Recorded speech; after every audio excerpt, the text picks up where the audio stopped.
Jake LaForge still out in the lead, followed by Sean Butterman, Dawson Schaefer in third. This weather is making things very challenging for these riders.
Just crossed the halfway mark on Open Pro Heat 1.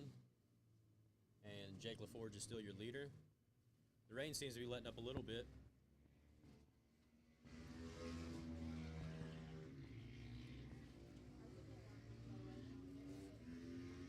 And I apologize if I haven't introduced myself. I'm Kenny Troxel, and here is Traven Wiley.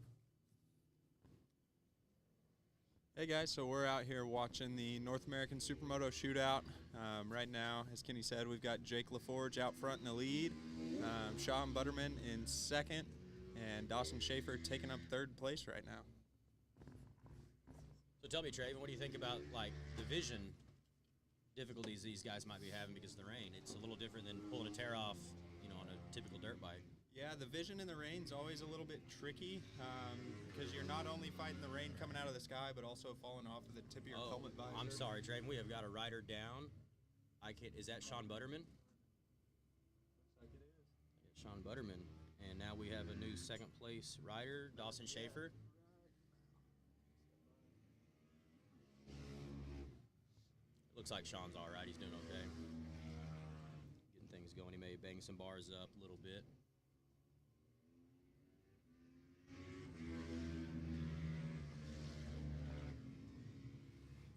Now in the rain, these guys run different tires, correct, Traven? Yeah, so all these guys out here right now have on rain tires, still from all your different manufacturers, whether it be Metzler, some of the other brands still making rain tires as well. But got to have those grooves to help get the water out from under that contact patch on the tires.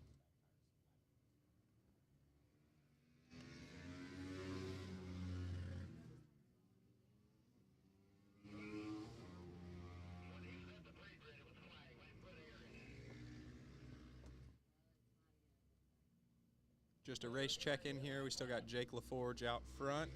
Dawson Schaefer has taken over the number 2 spot, and it looks like Sean Butterman just passed back into third place in front of JC Bernier.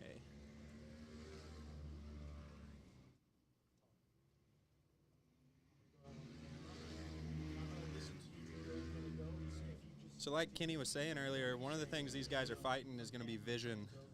You're not only fighting the rain that looks like it's picking up, falling from the sky, but you're also fighting rain from the bike in front of you and also coming off of your helmet visor.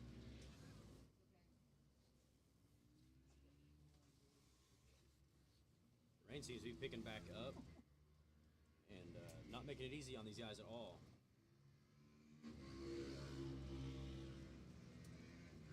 We were just talking about the vision problems, Kenny, but what about traction? What's it look like out there for traction for these guys?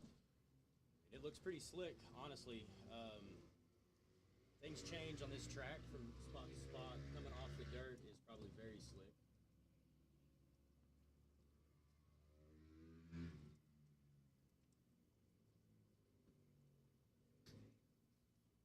Looks like our checkered flag is out, and Dawson Schaefer taking second, Sean Butterman right on his tail in third place.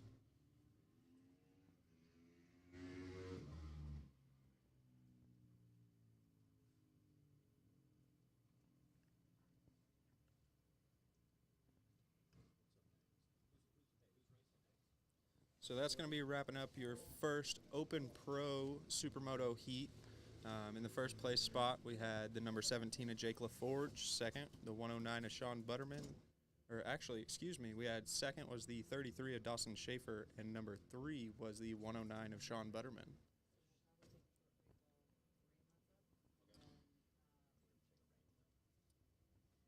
And now that this heat is wrapping up, we're going to take just a short break here, hopefully let this storm break just a little bit, and then we'll be coming back to you with our Heat 2, starting with our Asphalt Open class.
So here on screen, we see the number 151 of JC Bernier pushing his bike back in. Sounds like he had some type of bike malfunction out there during Heat 1.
And we're going to thank some of our sponsors here for the North American Supermoto Shootout. We have Metzler Moto, TDFJ, we've got SMEC,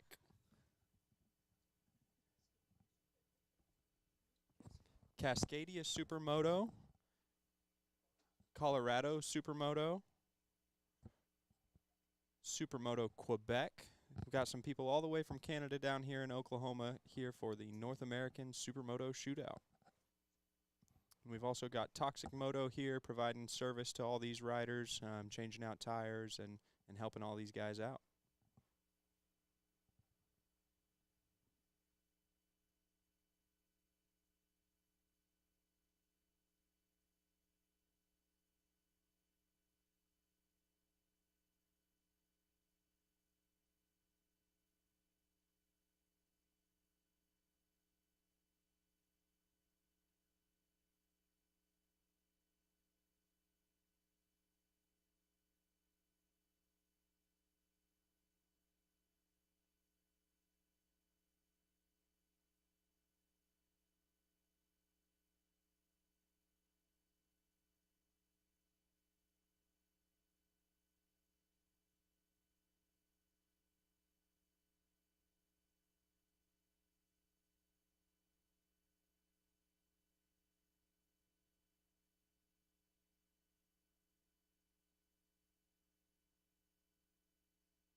And welcome back to the program. Here we are starting Heat 2 for Asphalt only. And we're just getting everybody together right now on the grid. Everybody's getting their whole shot devices set. And we'll be on our way shortly.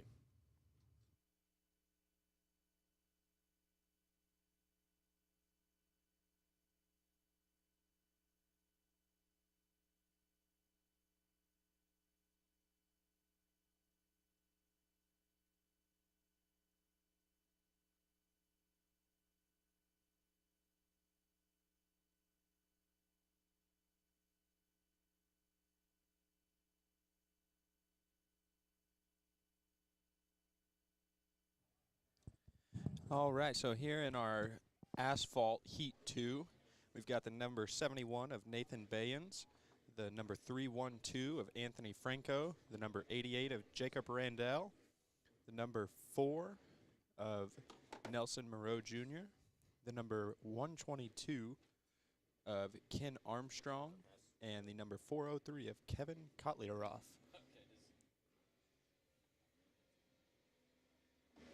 And they're off. We had a great jump from the number 227, but it looks like it's going to be your pole sitter, number 71, Nathan Bayens, with the early lead.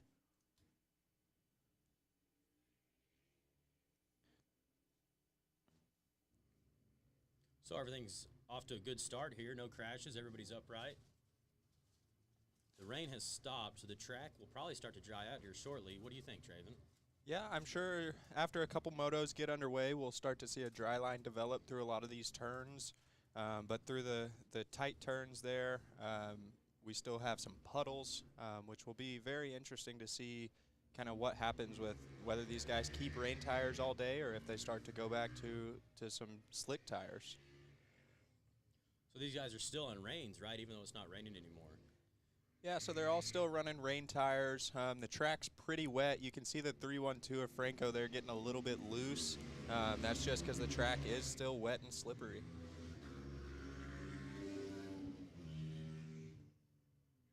So it looks like Franco made the pass on Moreau there. Yeah, he's working on the leader now. Yeah, the track is still obviously slick. You see these guys bobbing a little bit and slipping here and there. It must be very challenging. So, Kenny, tell us a little bit about the different styles we see here. We've got our leader riding with more of road race style with his knee out, and then our second place rider, Franco, it looks like he's riding more traditional dirt style with his foot out. Tell us kind of how that pays off and where which style benefits us. Well, you know, it is really interesting watching these guys race that way.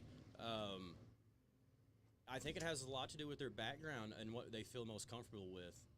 And it is known that riding knee out is traditionally faster on the asphalt. It sets the bike up, makes it more stable. But riding the dirt style definitely makes it where you can maneuver the bike a lot quicker from transition from a right turn to left turn, say. Or in and out of the dirt. Obviously, you can't ride knee out. That would be very difficult in the dirt sections. But this is an asphalt-only class here, and these guys are on the gas. They are flying right now. It looks like Franco 312 is taking over your lead on the number 71 and Nathan Bayens, and we still have Nelson Moreau Jr. taking up third.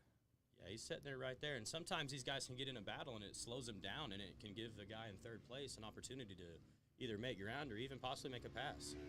So if he's patient enough, he could just find himself in a better position.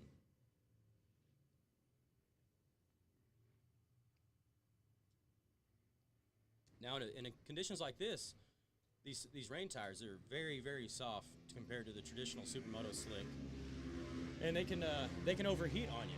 Isn't that correct, Traven?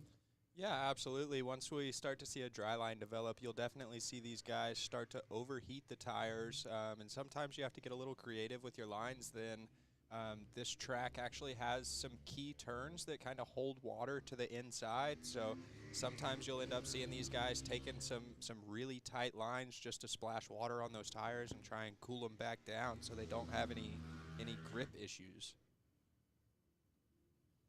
Yeah, and this is very important to keep these tires at the proper temperature, correct? Because they'll, literally start to melt. And when that starts to happen, it becomes very, very slippery and usually results in a downed rider. We still got this. Anthony Franco is still in the lead here. Looks like he's edging out a little bit here, but we got a battle might start forming for second place here very soon. Yeah, it looks like the halfway flags are out. So let's see if our third place rider can mount a charge and end up in second. Now, both of these leaders usually race with Smek, so these guys are familiar with racing each other. And that always makes it interesting because sometimes you know each other's tendencies and you can kind of set up your lap to capitalize where the other guy might be a little bit weaker. And the Smek series is the Supermoto East Coast series. These guys out front are from the East Coast, and yeah, Nathan actually won the Asphalt, their Motard Cup, as Smek calls it. Nathan took the championship in that this year, so it looks like Smek has their #1 guy out here trying to prove what Smek has.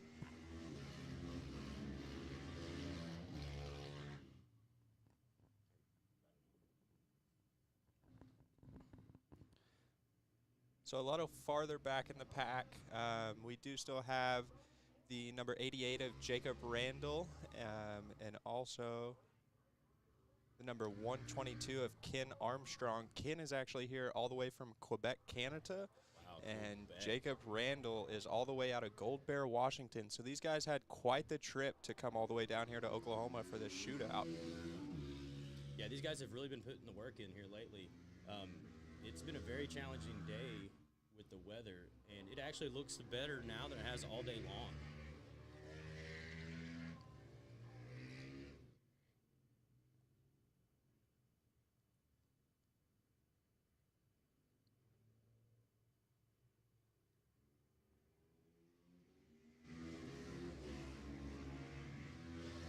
So it looks like the number 71 of Nathan Bayens is starting to close that gap back up to Franco. He's definitely keeping him honest, and third place is right there on both of them.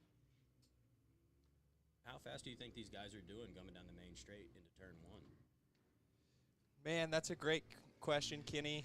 Yesterday I got the opportunity to ride a Stark Varg around the track here, and the speedometer read out 88.2 miles an hour was the top speed that I hit. So I would guess that even with these rain conditions, these guys are definitely hitting upwards of probably close to 75 or 80 miles an hour. Wow, that is fast in the rain.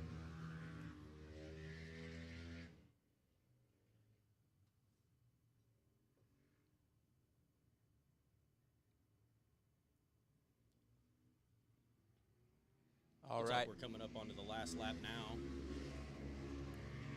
Still the number 312 of Anthony Franco in the lead, but not by much. The number 71 of Nathan Bayens keeping him honest. Yeah, I mean, stay with it. Any mistake by Anthony Franco could cost him the lead, Yeah, and even this late into the race. we all know that with the conditions like this, it doesn't take much, just one small bobble in one of these wet turns, and it could all be over.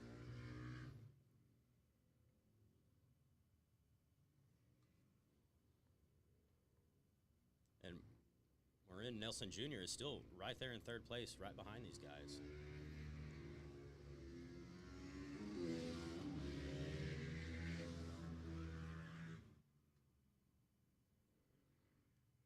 Here's the leaders coming through on the last turn, on the last lap. Looks like it's going to be Anthony Franco in the lead. Number 71 of Nathan Bayens taking second, and the 227 of Morin Nelson Jr. out of Quebec, Canada, bringing in third.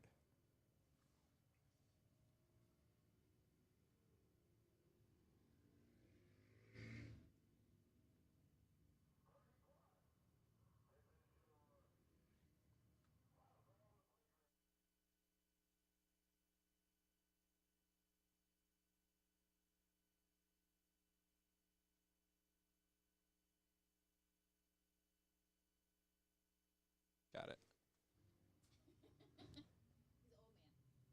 Well, that's rounds up. We got we've got the last couple of riders coming through on the race, and next up is the Vet 30 class. They will be up shortly.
All right, so coming up next, we're going to have the Vet 30 Plus Heat number 2.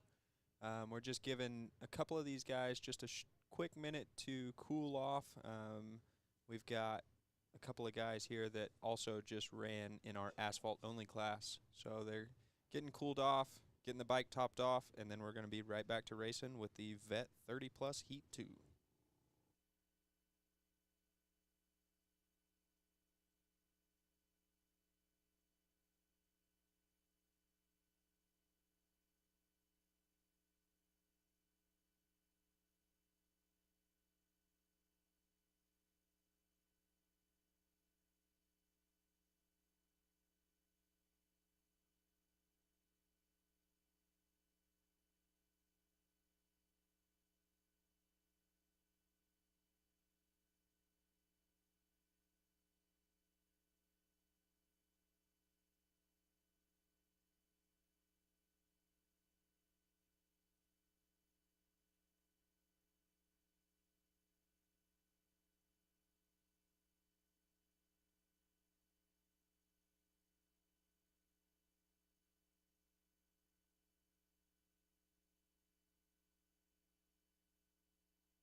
All right, so we have our Vet 30 Plus class out on their sighting lap now. Coming around to grid up in our number 1 position, we're going to have the number 227 of Morian Nelson Jr. Number 2, we're going to have the number 9 of Dimitri Godard. In the 3rd spot, we're going to have the 151 of J.C. Bernier. Number 4 is the 298 of Sergio Di Malfetta. Number 5 is the 66 of Sam Lackus, and number 6 is going to be the 403 of Kevin Kartlieroff.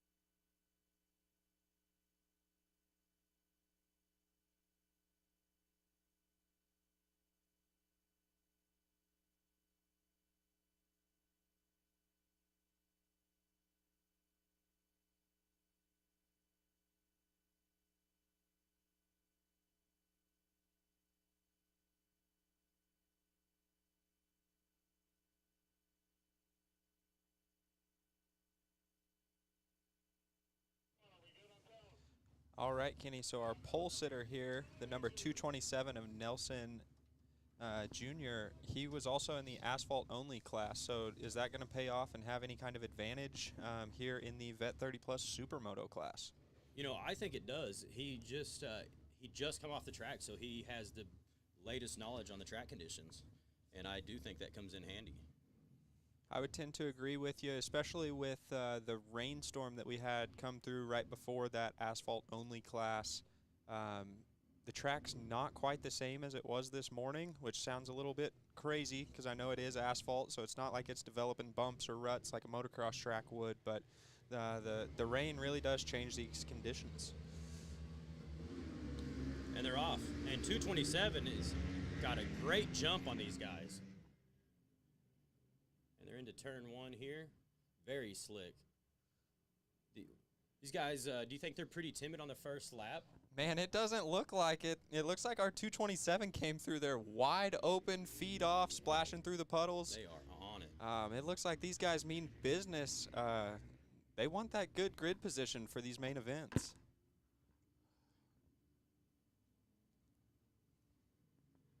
So, Kenny, how much of an advantage do you think being out front has now that the track's starting to dry up? Is it still as big of a deal to get out from the spray behind the bikes? Oh, it is always good to be the first guy out, whether you're making first dust, first mud, or first splash.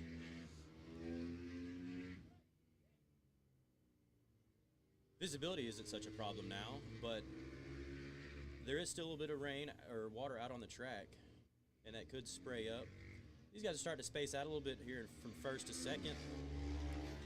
Yeah, it seems like the way that our first couple guys came through the dirt section on that first lap really set the gap early, and then it looks like we've got a pretty good battle that might end up happening here for the third position. Absolutely, and they are. 227 just tore up the dirt section. 51 to J.C. Brainer almost lost it there coming back onto the asphalt.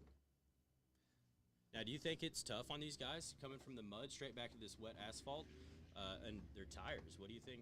How do you think that's affecting these guys?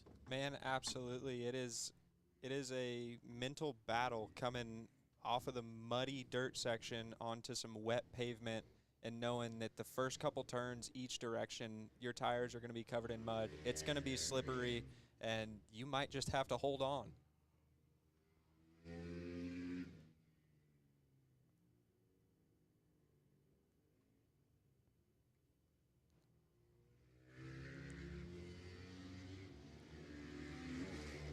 Now, traditionally, we have a longer dirt section than we do today. The rain and the Oklahoma mud or Oklahoma dirt does not mix very well, makes riding almost nearly impossible. And so today we have a short dirt section, but it is Supermoto, and it is required to have dirt to be considered a Supermoto race. So these guys are going off almost in like a dirt chicane, if you will, coming out of turn one. And it is getting chewed up and nasty over there right now. Yeah, we can see from the tower here, we can see the riders splashing through it. So maybe we call this one Supermoto. Supermoto. I like that one. 227 still in the lead, and he is just inching away from the competition. That being able to race just a second ago, it looks like it's helped this guy. Yeah, and luckily with these cooler temperatures and a little bit of moisture in the air, luckily we don't see these guys getting worn out quite as quick as they would in a normal sunny, hot day when you're sweating and burning through energy. So it's probably helping. We're not going to see as much of a drop-off from these riders.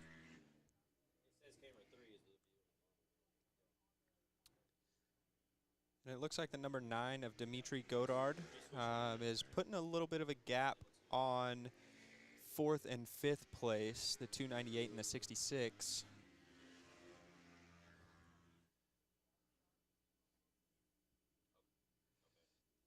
Right. Back to your right just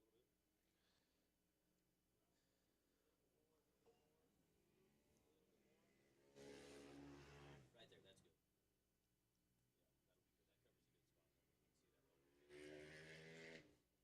So our leaders are really sitting in pretty good positions for their grid position coming into the main events. But we are only at the halfway mark. The halfway flags are out as the leader comes across the finish line. So there is still plenty of time for something to happen.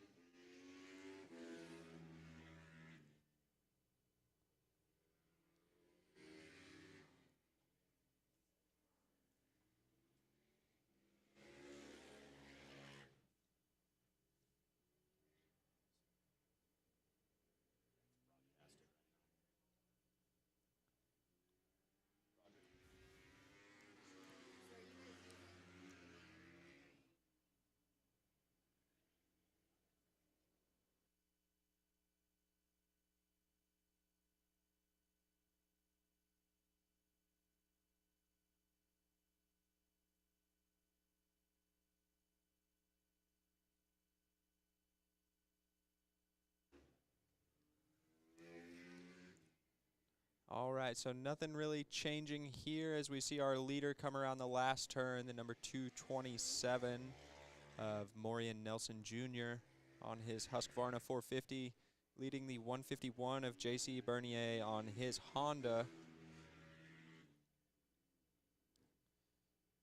And then now coming into the last turn, we see the number 9 of Dimitri Godard.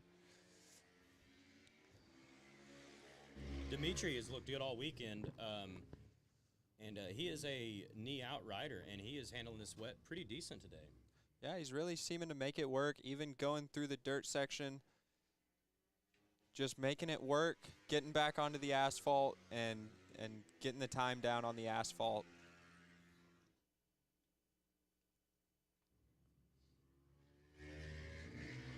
So back in frame here is our leader, the number 227. Coming around a lapper there, that's going to be the number 403 of Kevin Kotlyaroff on a Husqvarna.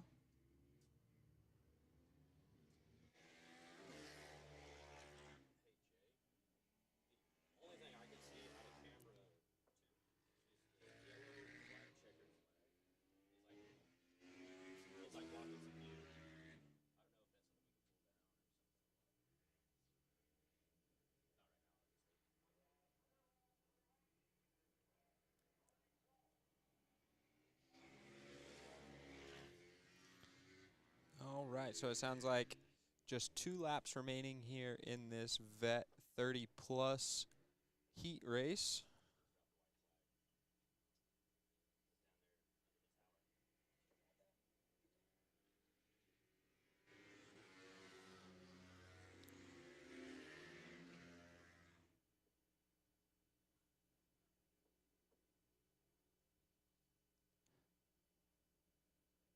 And back in frame here, we have our leader coming around to take the white flag, the number 227.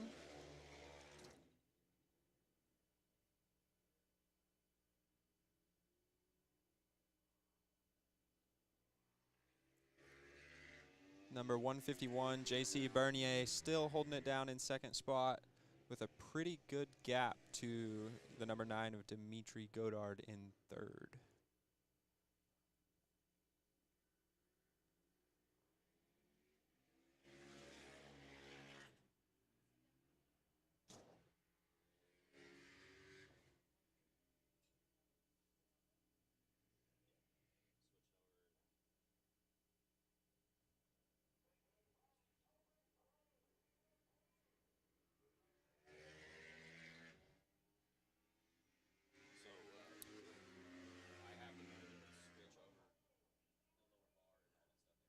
All right, and here coming around the last turn is going to be your leader, number 227, racing back-to-back motos and bringing home that checkered flag.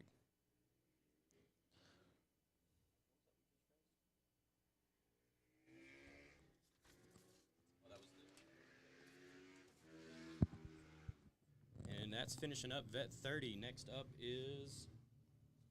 Next up, we're going to have the second heat for the Pro Open class. There's going to be some heavy hitters in this one. Yeah, we got Timmy V, Andrew Millier, Shane Arboen, Marin.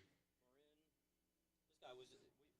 We've somebody doing double duties again. Marin Nelson Jr. will be in the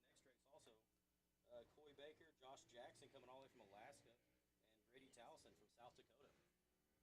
They will be on the line here shortly as these guys are making their way off the track.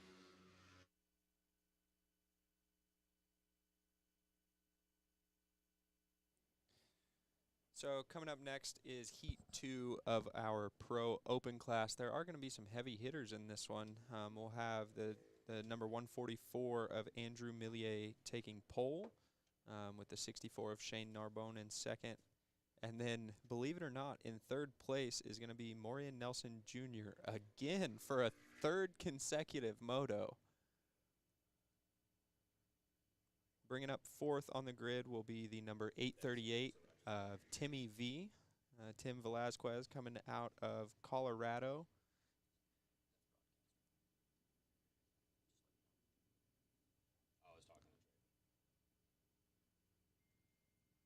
And we see these riders here coming in after a good moto.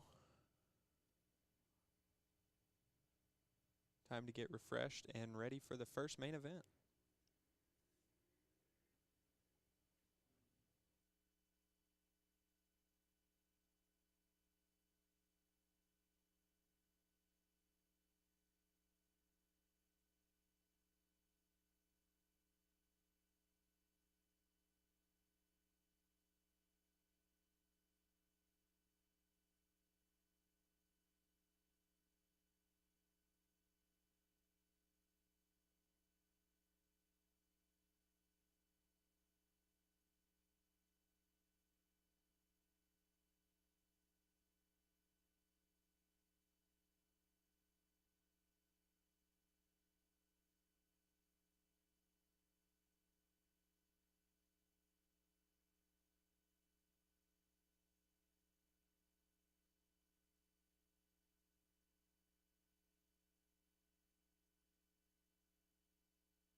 All right, so now coming out of pre-grid is going to be that second heat for our Pro Open class. Let these guys get out, get a sight lap, check out these conditions, and then we're going to be off.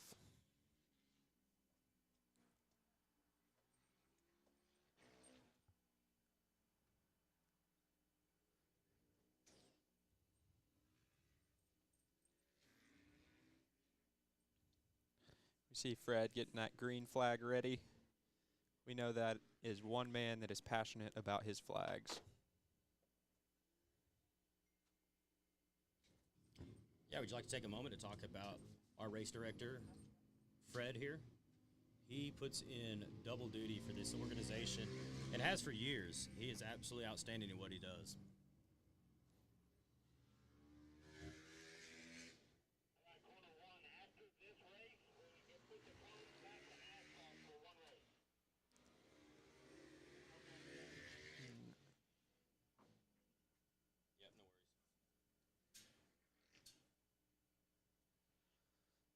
All right, so lining up on the grid here in our pole position is the 144 of Andrew Millier.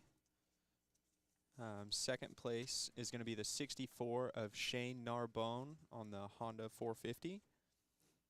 In third place is going to be the, let's see, third place is the 227 of Nelson Moreau Jr. Number 4 is going to be the 838 of Colorado's own Timmy V. Number 5 position will be the number 80 of Brady Towson. Number 6 position, we're going to have the 424 of Josh Jackson, all the way from Alaska. And in the number 7 position, we have the 55 of Coy Baker on a KTM 450.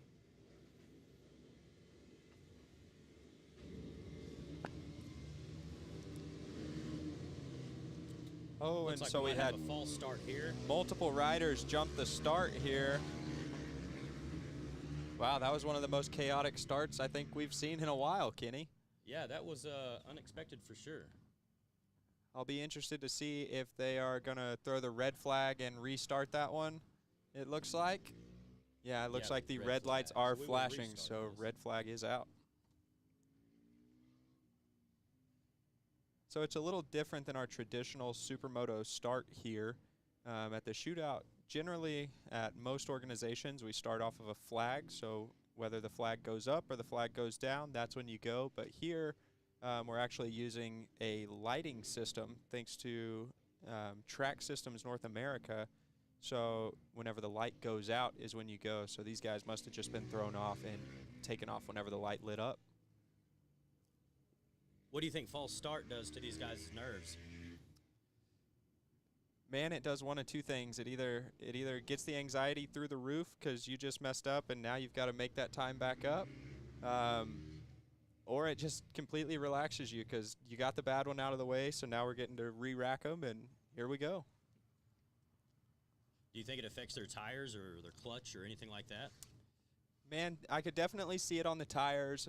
Everybody here's been running rain tires on tire warmers, from what I've seen kind of browsing around the pits today. So you are going to see tires cooling off. And like we were talking about earlier, that's going to affect the traction because you want to keep these tires kind of in that correct window of temperature. Yeah, and whenever you lose temperature, you really start to lose trust in these tires, and that can really affect the way that you approach turns and how hard you ride the bike a lot of times. Yeah, and you can see Fred there really explaining to these guys when the light goes out is when you go. Well,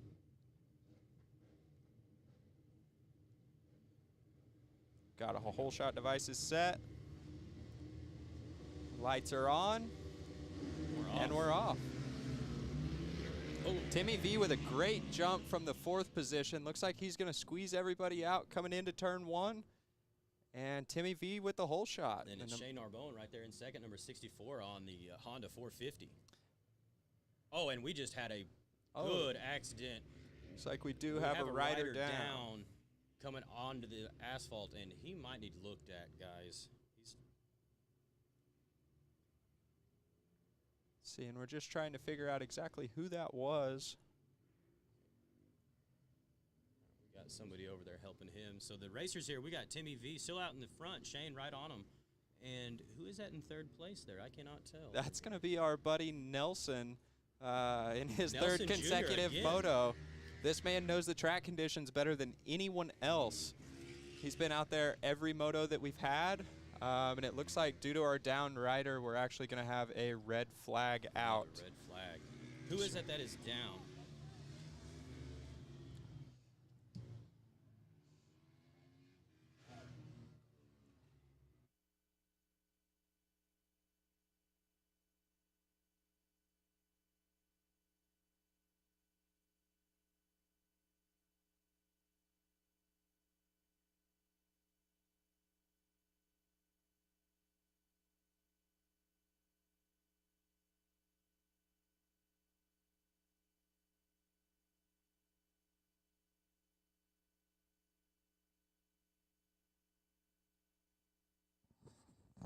All right, and so with this red flag situation, we're just going to get this rider sorted out, make sure that he is okay, because at the end of the day, these riders come first, and health is a big priority here. So give us just a few minutes. We're going to get him checked out, make sure everything's okay, and we'll be back racing.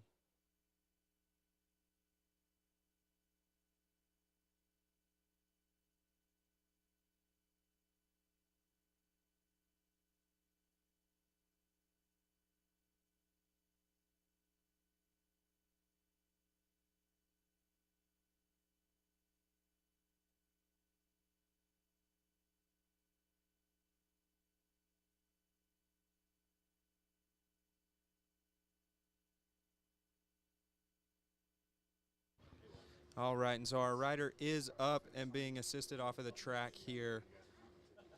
So that is good news.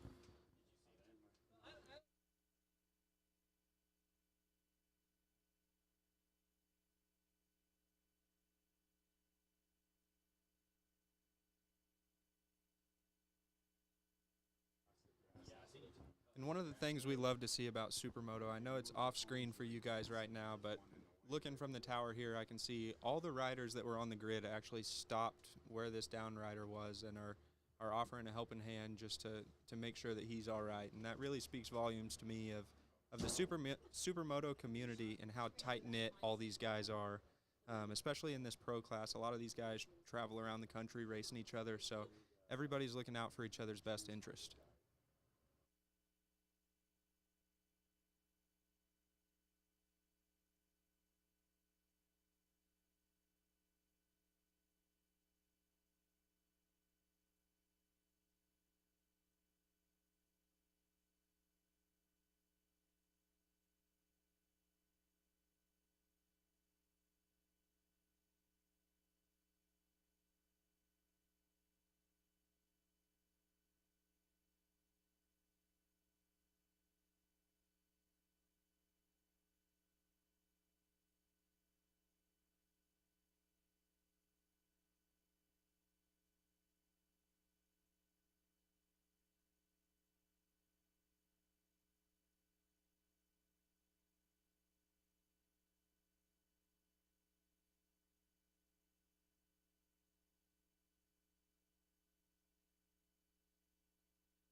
All right, so these guys are back rolling around the track. It looks like the 144 of Andrew Millier is back on his bike.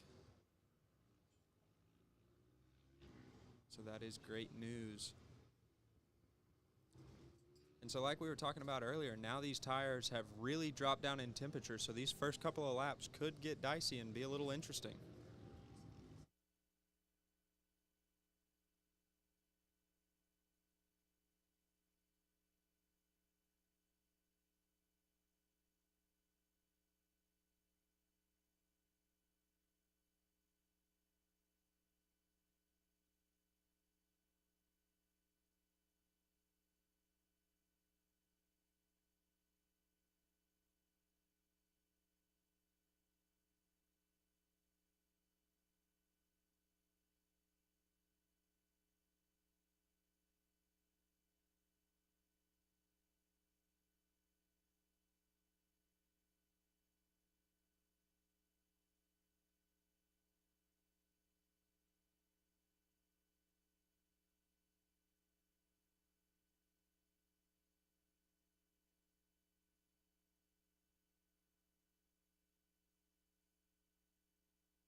All right, so it sounds like we are going to have a full restart here because we have not made it through a full clean lap of racing. So we will restart and have a full 8-lap moto here. These guys are just getting whole shot devices set, kind of getting everything back in the groove. We see the number 144 of Andrew Millier, I guess the reason for our red flag there. So that's going to move him to the back of the grid. Kenny, explain to us why we see the 144 on the back of the grid now. Well, anytime that a rider causes a red flag, he's automatically moved to the back of the grid in most instances. And after hitting the dirt like that hard, he probably wants to take it maybe a little easy this round anyway. We'll see how he does. It is just a heat race.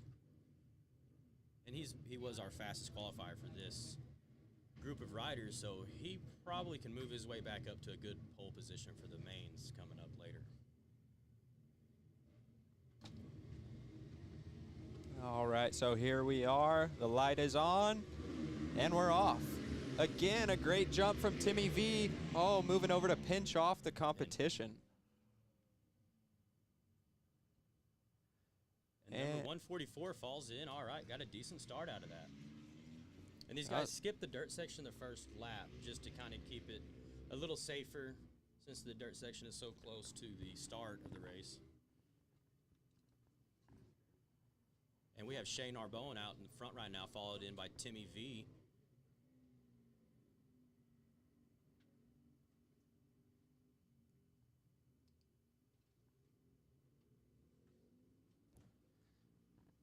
Yeah, so the 64 there, looks like he's trying to put his head down and get a little bit of a gap going on the 838 of Timmy V. Shane is actually a very versatile rider. I believe he was last year's King of the Baggers champion, as well as racing some SMEC Supermoto with great results, and also always a contender at the Loudon Classic. Yeah, Shane, he races about every type of motorcycle you can think of. And he really loves Supermoto, and he shows up at all these events all over the place. You can often see Shane racing Harley Davidson, Indians, all sorts of baggers, and he is very fast on those, along with a Supermoto bike. He is actually the winningest rider of the Loudon Classic in New Hampshire, the longest running race there is in the United States. Wow, that's quite impressive. So it looks like 144 of Andrew Millier is actually up into the third position. It looks like there is still some fight left in him after that get off. Got the number 80 of Bad Brady right there in fourth place behind him.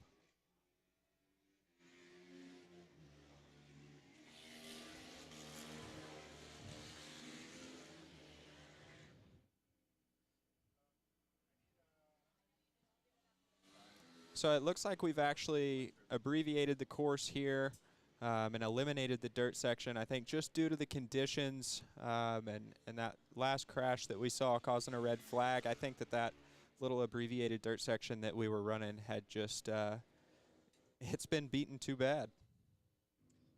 Yeah, talking to the other riders, it seemed like a hole was developing coming back on the asphalt, and that is a major safety concern. Maybe it's something we can address before the heats come around. We will see as time goes on. Yeah, it's definitely a safety concern because as these guys are trying to blend back onto the asphalt, they've got more or less a curb that they've got to get over, but they're coming at that curb at an angle. So that's what you see these guys getting sideways, just like our leader Shane Narbonne there coming out of the last turn. It looks like the 144 still right there on the 838 of Timmy V. And as you can see here, Shane Arbone is still way out in front here. Yeah, he is just inching away from the competition. Definitely got a comfortable lead. It looks like that early moto break to just get away and get a comfortable lap and manage the race has paid off so far.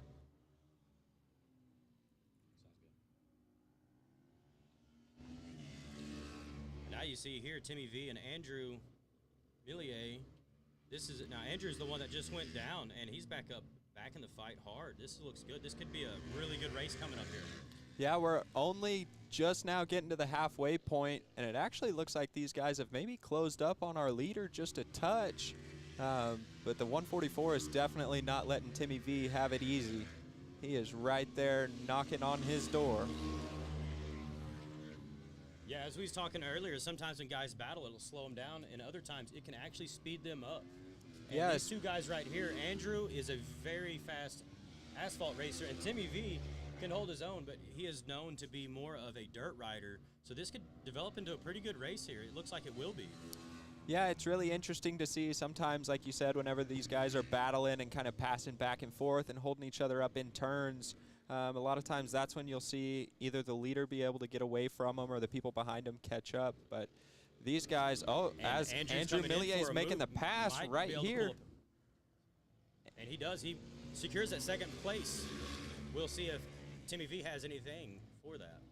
Yeah, so just like Kenny was saying, it looks like Andrew's asphalt skills kind of paid off there through these long sweeping turns through the infield. And so he's probably just going to try to put his head down and get away from Timmy V as fast as he can. And Timmy V is going to do everything in his power to keep that from happening as you see him coming into turn one completely sideways, just sliding that thing in there. Now, it's very fun to watch these guys slide like that, but sometimes it is actually slower, and it slows you down too much, and it can affect your overall time. As you see here, Andrew is more straight in line whenever he comes into turn one, and he just is edging him out a little at a time on Timmy here. And it is starting to rain again. I don't know if you guys can tell that or not on the live stream, but it is starting to rain just a tiny bit. That can affect vision a little bit. It can kind of be more of a distraction than it can be an actual hindrance in vision. Yeah, and sometimes with the high speeds down these front straightaways and stuff, as silly as it is, those little rain droplets, they don't feel good whenever you're just getting pelted by a whole bunch of them at a high rate of speed. Now we also have a little bit of a battle going between 227 and Brady Towson, I think number 80. Oh yeah, number 80 Bad Brady just got passed by the number 227, the Iron Man we'll call him, of Nelson Moreau Jr.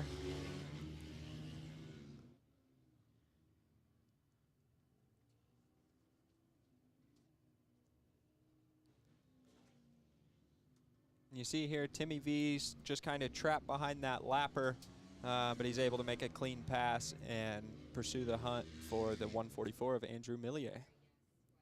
Yeah, Andrew seems to be maybe making a little bit of time on Shane, but I don't know if he's got the time to pull this off or not. Yeah, it looks like we're already on lap 6, coming on to lap 7 here. So I really, unless Shane makes some kind of big mistake, I think.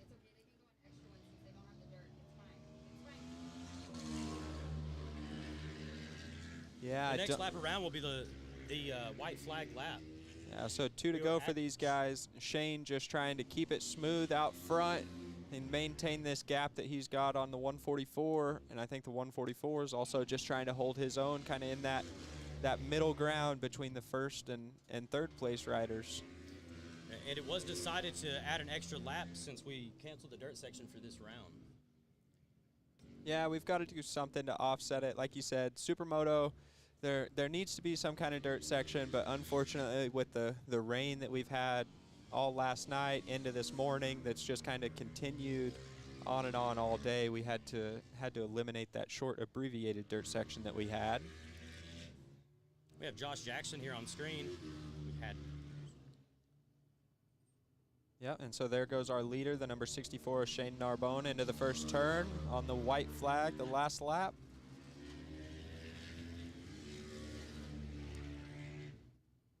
He's just hitting his marks and making it happen, getting the job done. He looks outstanding right now. Yeah, Shane's a really fun rider to watch. He's got a pretty smooth style to him with just a little bit of aggression kind of thrown in there between the turns. He's always been fun to watch. And yeah, Shane grew up racing flat track, so he can get loose when it needs to be. And in times like this, when traction is low, Shane can really shine.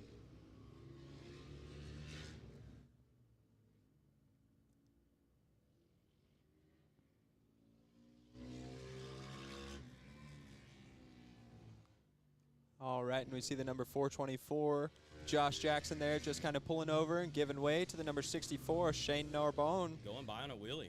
As your leader takes the checkered flag. Here comes Andrew. Yeah, what a great rebound by Andrew Millier. Starting out on the ground and ending up in second place. It couldn't get much better than that. And we had Timmy V come in third place here. He put in a really good ride today.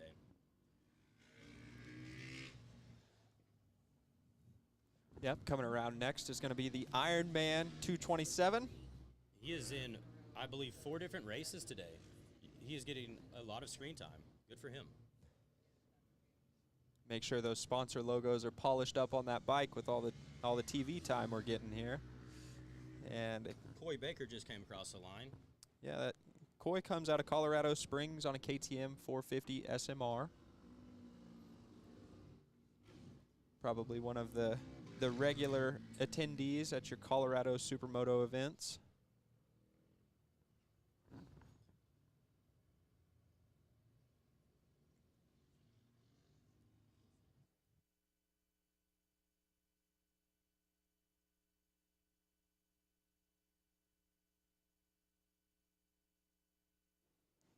All right, and we can just see in the background here, these riders headed here into pit lane. And that, it looks like Open Pro Heat 2 is going to wrap up all of our heat races. So we're going to get everything set, and we will be back racing with our first Open Asphalt main event.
All right, y'all, bear with us here. I'm going to read through some of our sponsors. We've got about a 10-minute delay here while we're getting all of the grids set up and everything for our main events.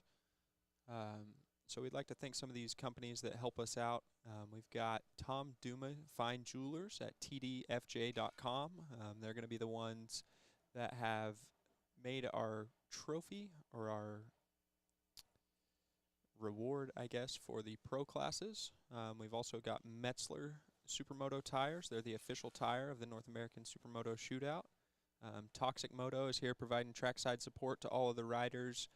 This morning was definitely a line outside of the Toxic Moto trailer trying to get all these rain tires put on for these guys. Also, all of these affiliate clubs that help us out here at North American Supermoto Shootout. So we've got SMEC or Supermoto East Coast, also the guys at Colorado Supermoto, Cascadia Supermoto, and Supermoto Quebec. So we have quite a few riders down here from Canada right now. We'd also like to thank Mobius, Track Systems North America for this awesome light system that we have. Also at the grid, as well as caution lights around the track in the event of a downed rider or something of that nature. And also Turn 9 Motorsports. But hang out, get a drink. We'll be right back shortly with some more racing on our main events.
And the rain always gives a challenge to these racers, especially whenever it's kind of a mix between rain and no rain. It really makes these guys struggle with decision on tires and air pressures, and if you want to use a whole shot device and all sorts of stuff. Yeah, do you soften the clickers for the rain, or do you leave it where it's at? Because you might end up with a dry line by the end of the moto. And this is where experience really comes in handy. The more you've rode in the rain, obviously, the more this helps.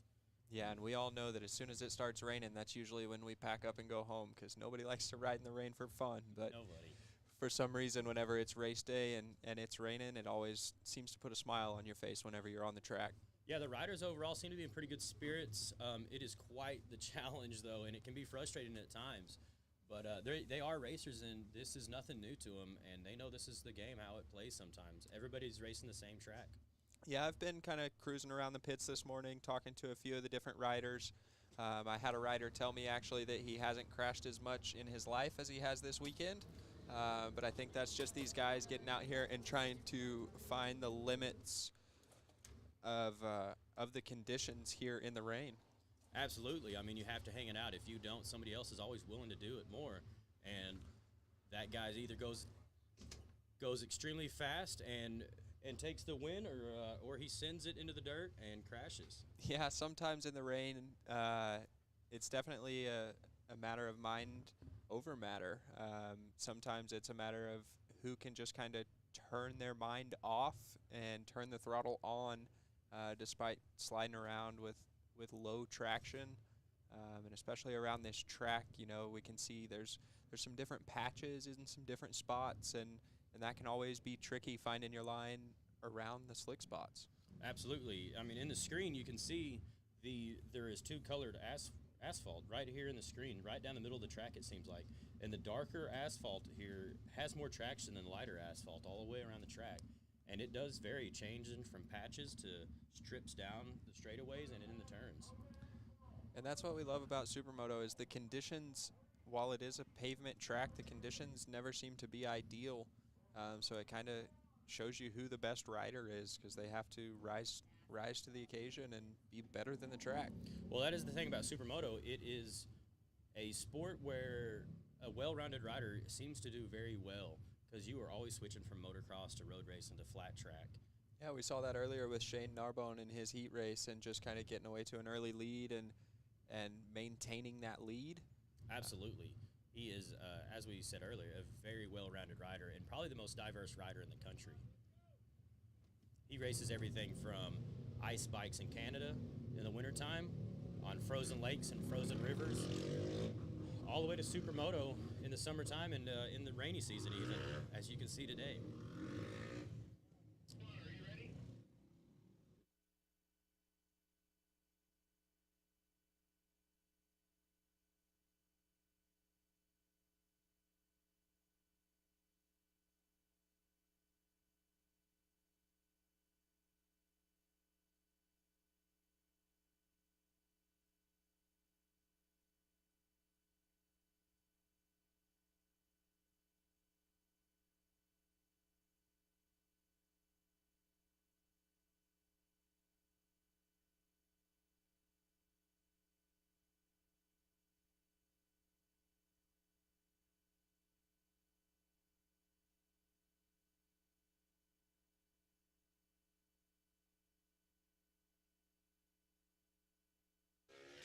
All right, so coming around on our siding lap is going to be the Asphalt class. On pole position, coming around first is the 144 of Andrew Millier. In second position, we're going to have the number 24 of Mike Michaud. In the number 3 position, we're going to have the 312 of Anthony Franco. The number 4 position will be the number 71 of Nathan Byams. Number 5 is going to be the Iron Man, number 227, Nelson Morian Jr. Number 6 position is the number 9 of Dimitri Godard. In 7th, we have the number 22 of Jan Boursier. In the 8th position, we've got number 88, Jacob Randall.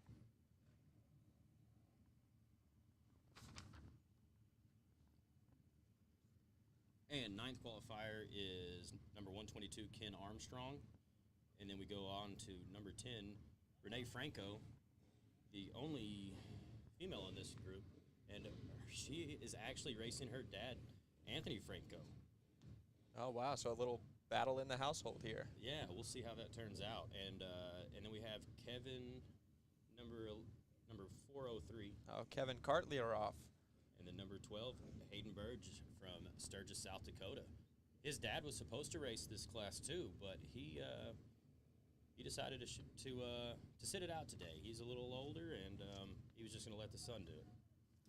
Yeah, sometimes with age comes wisdom whenever it comes to the conditions out here.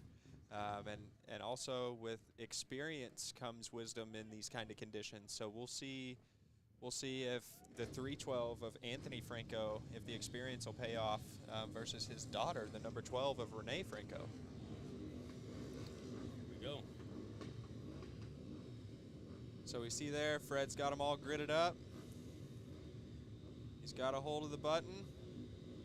Make sure everybody's ready to go. Revs are almost up. Revs are up, that means the lights are on. And they're off. A pretty even jump really from that entire first row, but it looks like the 144, Andrew Millier with the lead. Looks like everyone made it out of turn 1 clean.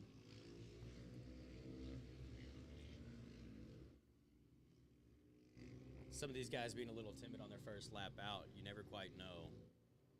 Yeah, that first lap, you do get a sighting lap, but the first race lap is kind of always a little sketchy. You've got to get your feelers out there and feel the conditions, find the traction, and kind of see where the limits could be.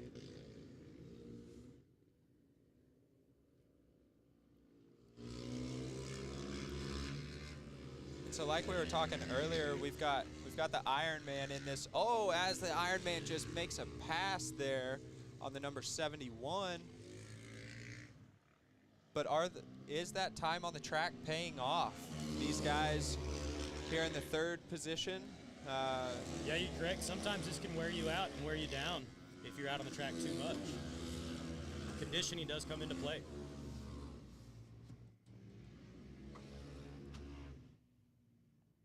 And again, this is the asphalt-only class.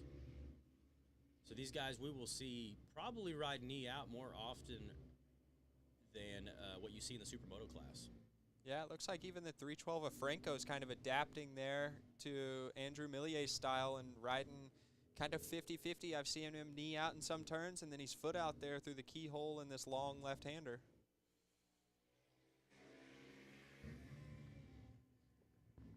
Yeah, and Anthony Franco is another rider from the Northeast. He is probably no stranger to rain riding. We've got our photographer Jay's picks out here. Right here are the two leaders coming through on the guys. screen, and it looks like we're going to have a good race today. And this is Moto 1. It is so fun to watch these riders slide it into turn 1.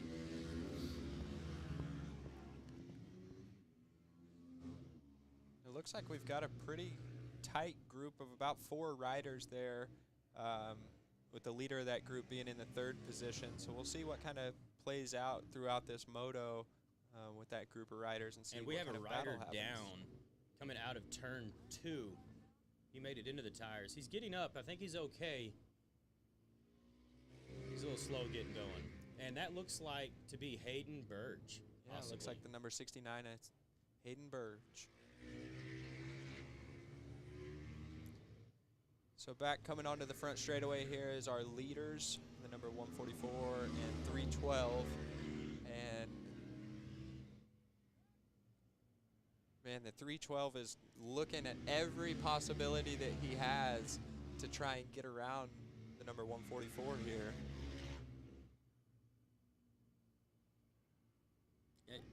You see the lead riders coming into the infield here to the corkscrew on the screen. And they are keeping each other honest. Yeah, and Kenny, you've ridden around this track. That long right-hander has a couple kind of funky, rough spots in the beginning of it. What does that affect as far as bike handling going through that long sweeping corner where you want to be real smooth?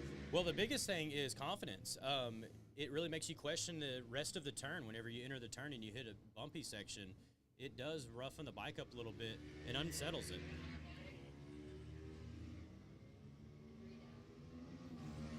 And then you see Hayden Burge here right in the center, and he is going to pull off the track, and he's going to make his way safely and not interfere with any of the other racers.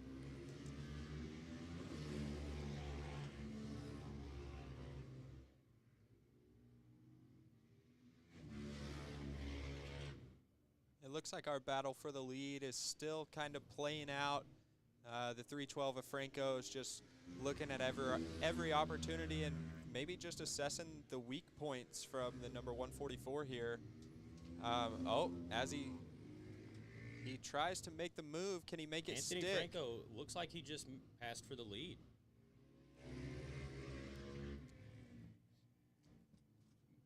Possibly Andrew Millier is getting a little wore out. He is also the rider who went down earlier in the dirt section and bumped his head a little bit. But he looks to be doing great. He was very competitive the last round, and as you can tell, same in this one. Yeah, you can see coming into turn one there, Franco kind of running a little bit tighter line. He's been doing that every lap. I thought it was him just looking for an opportunity to pass, but maybe he's turned that around to a defensive line to try and keep this lead on the number 144 here.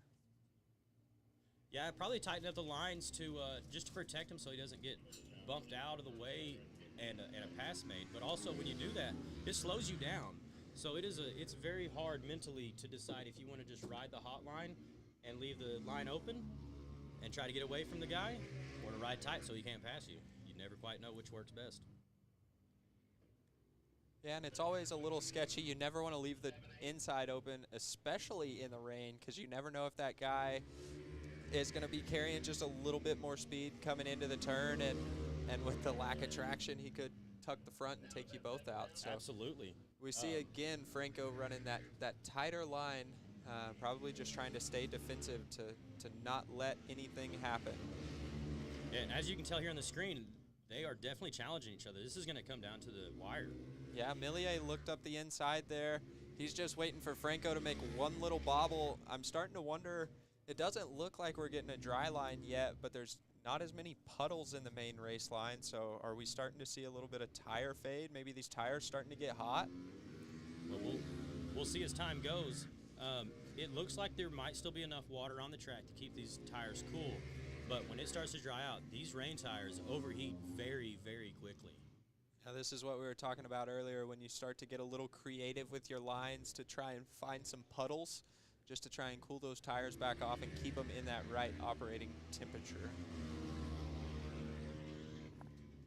As you can see here, these guys are running very close, less than a half a second apart from each other. And Andrew Millier might just be... Oh, is he looking for the pass right here? Oh, not quite able to get it done, but he's definitely looking for every opportunity.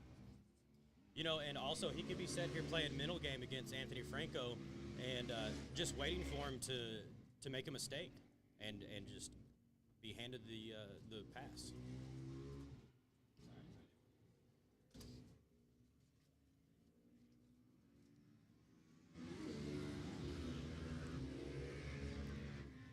Franco's still kind of running that hybrid style, we'll call it, kind of part foot out, part knee out, just doing whatever he can to make it work and find the traction to stay out front.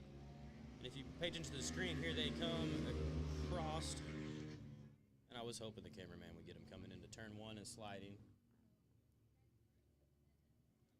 Oh, it looks like we have another rider down. It's going to be the number 12 of Renee Franco, also in the same spot. She's trying to get her bike out of the tire wall right now, because we know that second turn is definitely a slick one in these conditions.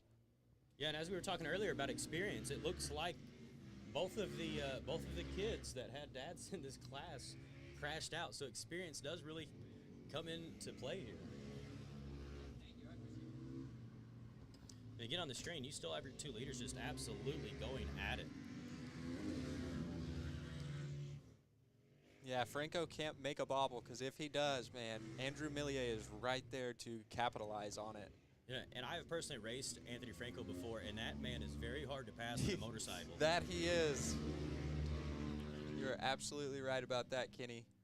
Anthony Franco knows how to ride a wide bike, but, man, he makes it work. He does. I mean, you don't always have to be the fastest. You just got to be the first across the line. And, man, Andrew is Andrew making Millier something happen right here. He just made his move. He's been working on that for about the last 3 laps now. Yeah, we've seen him sizing it up. It's cool to finally watch it happen right in front of us. And we see the number 12 of Renee Franco pulling into the pits here.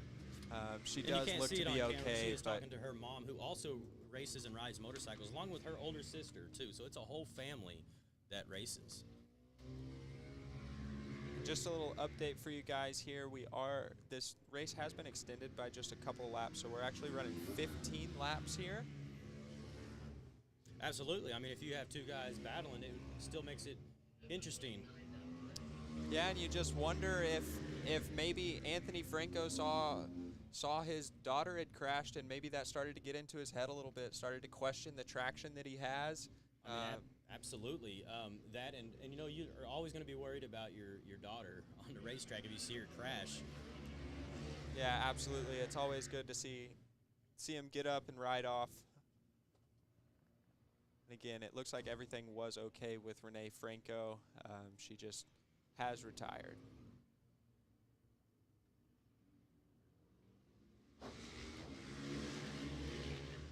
It looks like we have a couple different battles going on, though.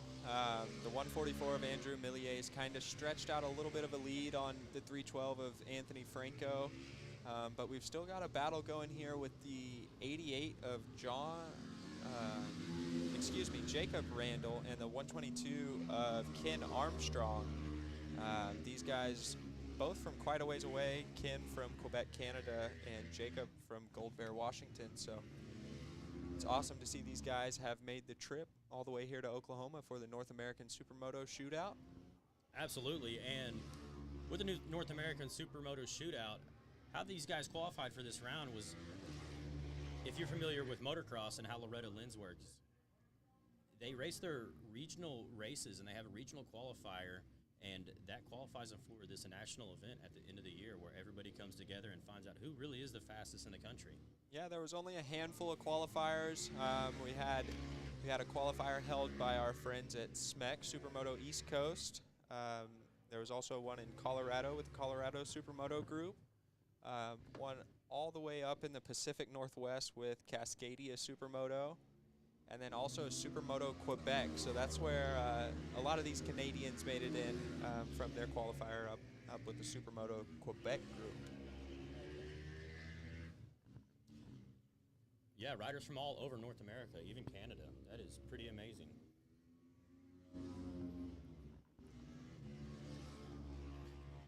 And a lot of these riders have actually been racing each other and know each other very well and have been racing each other all over the country at different events for years now. Yeah, especially we'll see that more in our pro classes, of course, where those guys have been traveling around chasing the same series and all those money races for a while. That's right. We actually even have one, Sean Butterman. He just competed for Team USA at Supermoto Donations in Italy just last week, as a matter of fact. Yeah, and they had quite an outstanding performance, if you ask me, Kenny, bringing home a 10th place. That's incredible, Traven.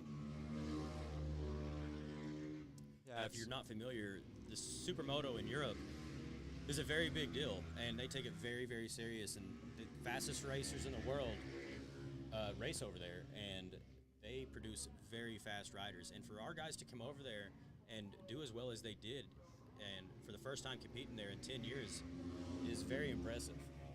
Yeah, it is very impressive. These guys went over there and they rode unfamiliar bikes on unfamiliar tracks with unfamiliar people and still came out with a top 10 finish, which is quite impressive. Yes, it is. We see that it's starting to sprinkle again, so that little bit of a dry line that we were seeing around the main race line, that's going to be going away as these raindrops fall.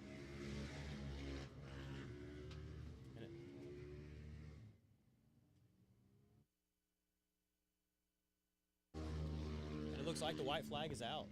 One more lap to go. And the gap between first and second has increased quite a bit now. With the extra laps, maybe conditioning came into play here a little bit.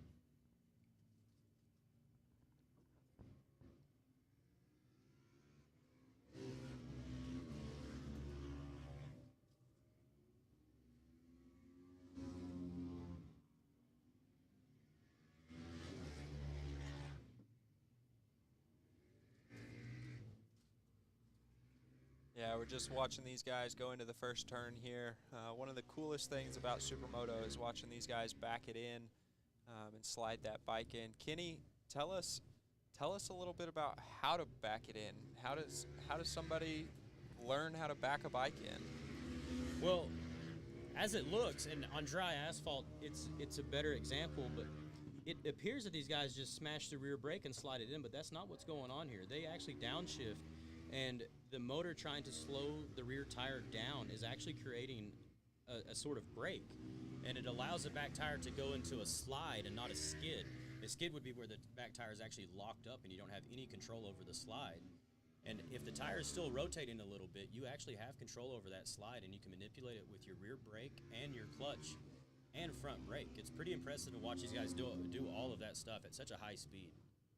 Yeah, and we can see there that the checkered flag is out. So we've still got a couple people out there racing. Our leaders are taking their cool down lap.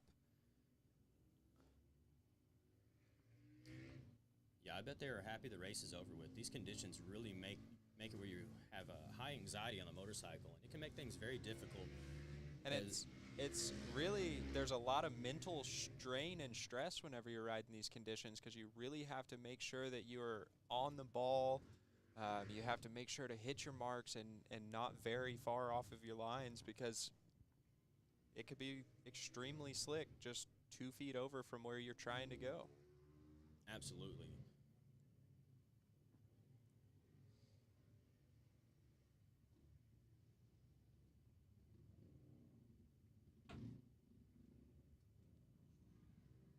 Yep, so we've got our riders out there finishing up their cool down lap.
All right, so our next class out is going to be the Pro Lights class. And these guys are headed out now for a sight lap.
All right, we've got our Pro Lights grid getting gridded up here, getting whole shot devices set. And it's kind of interesting to see different people with different ideas here as far as whole shot device. Yeah, in these conditions, the whole shot device might not be the best answer if you have all your weight on the front tire. And in these low traction conditions like this with the rain, it could actually hinder you. We will see how this works out for everybody.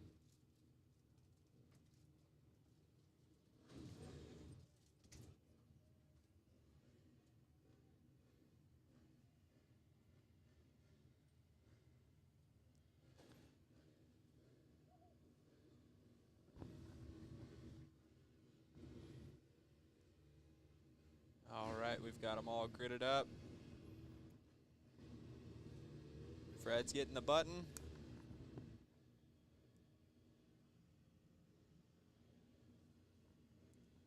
Lights are on, revs are up. They're off. And we're off. Oh, we got a big wheelie there. Yeah, the 324 of Ryan Samp with a big wheelie out of the It looks like the it's hole. Charlie Buffman for the whole shot. Yeah, it looks like in the number 2 position, we've got the 298 of Sergio Di Malfetta. Oh, and a crash from Ryan Samp right there in turn 2. He's back on his feet. Is up quick. We didn't get that on camera, but he put quite the spark show on whenever he went That down he there. did. He's back on track, kind of hitting those bars back straight. Yep, a Colorado rider there. I've seen him doing that once before already today, so hopefully he's got all those out of the way. Charlie Buffum is in a very good lead right out of the chute here, first lap.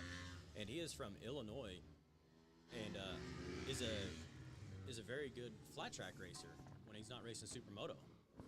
And it is going to come into play today. Yeah, and it looks like in the number 2 spot, that's going to be the 764 of Jacob Randall. He also is kind of pulling an Ironman today, running multiple classes.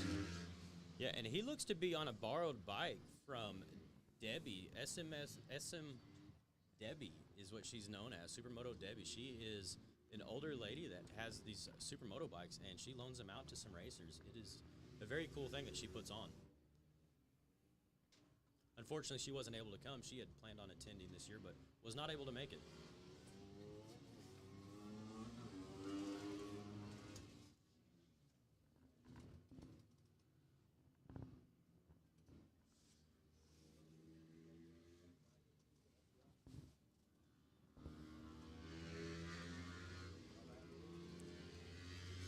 And here in the booth with us, we got Shane Arboen.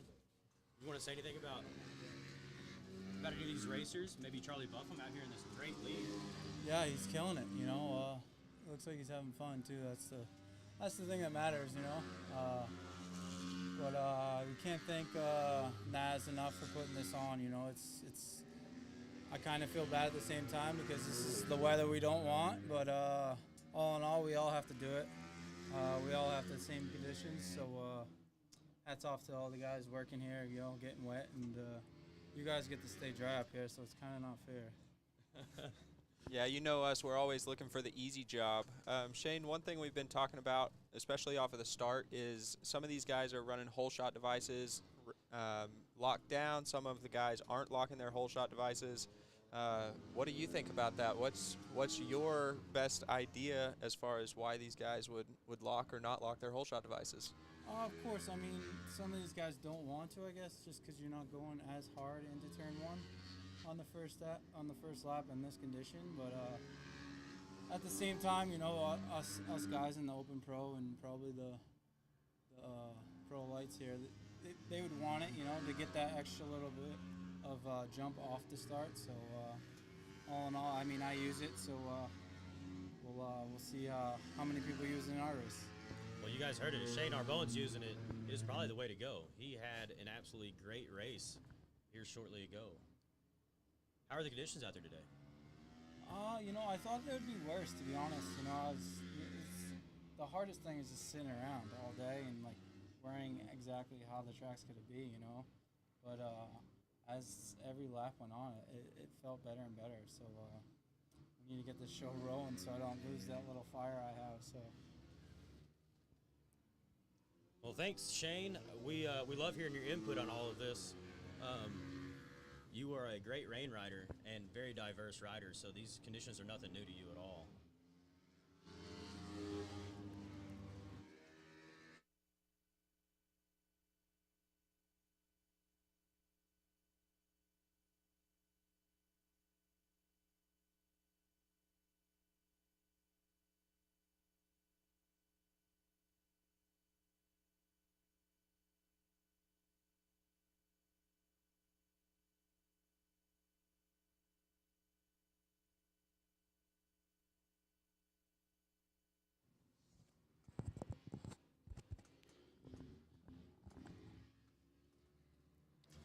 So, Shane, what do you think about the call made to shorten to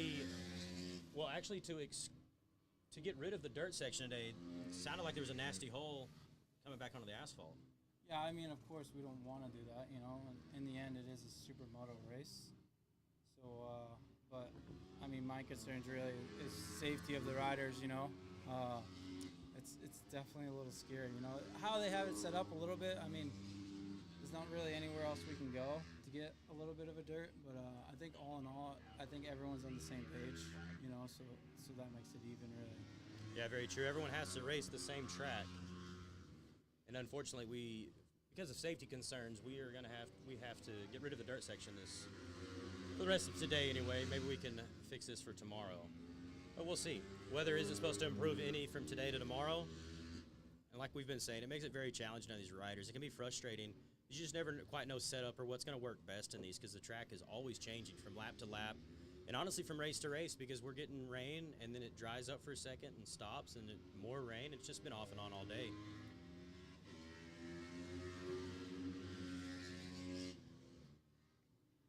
And I think it's Charlie Buffum is still out in front here and he's just got a commanding lead on everybody. It's cool to see It's cool to see, you know, Sergio. He's from back up where I'm from. I think he's in second here, which is, they have a good battle. Actually, you might have, yeah, that's is he Sam. in second or third? Oh, this guy might be in second. Yeah, sorry about that. 764, I'm not sure who that is. 764, that's going to be Jacob Randall. Oh, nice. He's going good. Now we have a battle here. It looks like the third and fourth. Yeah, these two guys right here, these guys race together all the time back where they're from, and they are no stranger to each other on the track. And Sam might have an advantage here, just as simple as just knowing how he races, and that does come into help whenever you are familiar with the racer in front of you, because you can sometimes predict how he's going to ride. Yeah, and sometimes you might know, that rider's weakness, whether they don't get around a certain style of turn as good as you do, or Yeah, something completely different. Some guys will fade towards the end of the race, and some charge hard at the beginning of it. You never quite know unless you ride with these guys, week in, week out. I think I might be more impressed with Sam than Sergio. Yeah, Sam's riding absolutely fantastic. Sam is riding good. They're both from up by me. So it's cool to see them up here in the NAS stuff. It's you got to be here to win it. So it's cool to see this. Yeah, and those two guys have quite a good battle going on. It looks like Sam is just looking for every opportunity or any bobble out of Sergio to be able to try and make a move.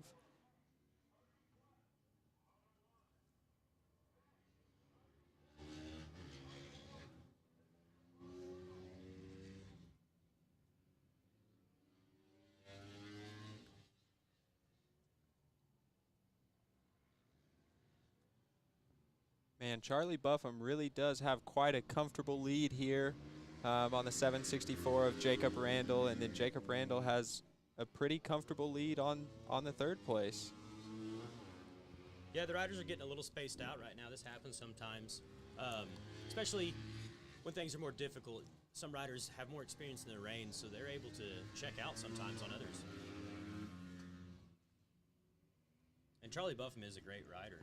He races flat track quite often whenever he's not on the Supermoto bike. Yeah, and I would think that those skills that you would learn on a flat track bike would translate quite a bit over to this slick, rainy Supermoto condition, because you are going to be sliding around quite a bit and having to just kind of ride the bike loose and find the traction.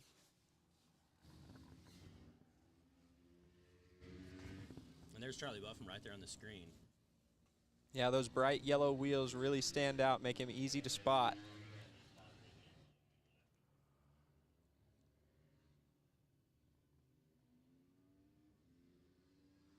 Here comes the 929 of Charlie Buffum. Charlie's got a unique style. I've noticed almost every lap going into turn one, he has his outside foot stuck off just a little bit. Trevor, do you think that's a little bit of swag going on, or do you think it's to counterbalance and to help the bike? Man, I think it could be a little combination of the two, trying to just keep things light and keep things fun out there, but also trying to keep that outside peg light so that you can kind of control where the slide goes coming into the turn. And coming into turn one now is your third and fourth place. They have been battling most of this moto now.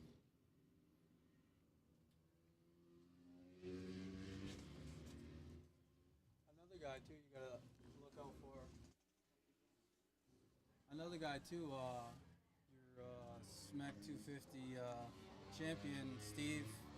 I think he might be in a kind of a lonely fifth, but he did have a crazy crash this morning. Yeah, there's Steve Ingram right there on your screen. Yeah, so he's hanging in there, defending champion in 250 class. So it's cool to see him out there too. Yeah, and Steve helps out a lot behind the scenes also. He is a big help with all this, with the SMEC Supermoto series and NAS coming into NAS this year. He's been a big help off the track.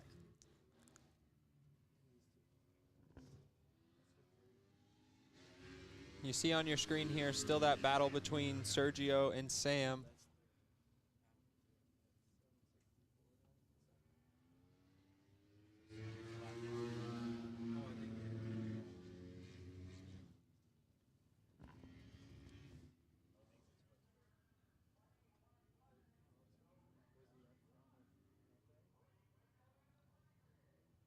And so it looks like your white flag is coming out for your leader, Charlie Buffum.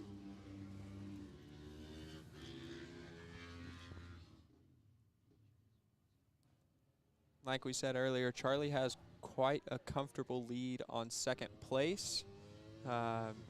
Here is going to be a back marker, 324 of Ryan Samp. We saw him have an early get off in the second turn.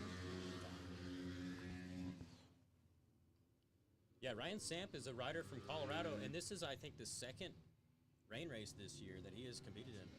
New Mexico, I'm sorry, I'm saying correct. He races the Colorado Series, but he is from New Mexico.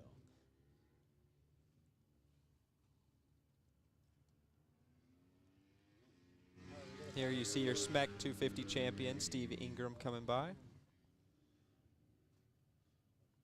The battle for third continues. And Yeah, it's you gonna can come see right him down coming to- into your screen now. It's going to be the Here's the 298. leader coming in for the win. A nice wheelie. Look at this. Yeah, Charlie Buffum bringing home the first place in your first 250 Pro Lights Moto 1. Good deal. That really gives him an advantage and some confidence coming into Moto 2.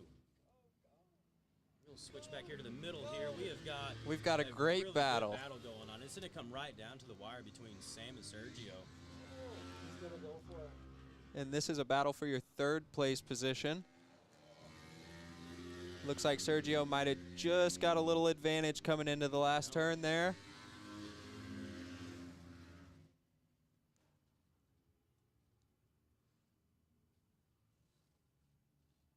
Here comes Steve Ingram in 5th place.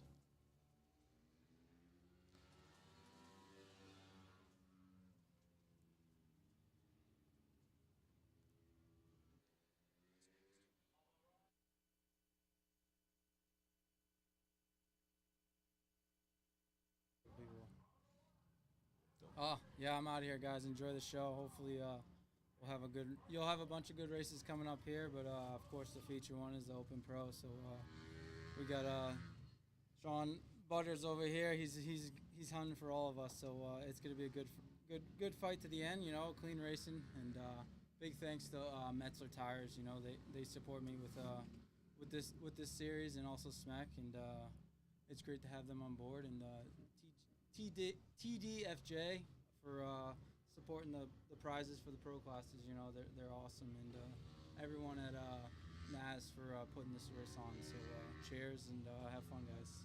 Thanks a lot, Shane. We really appreciate it. Yeah, thanks, Shane. Good luck out there.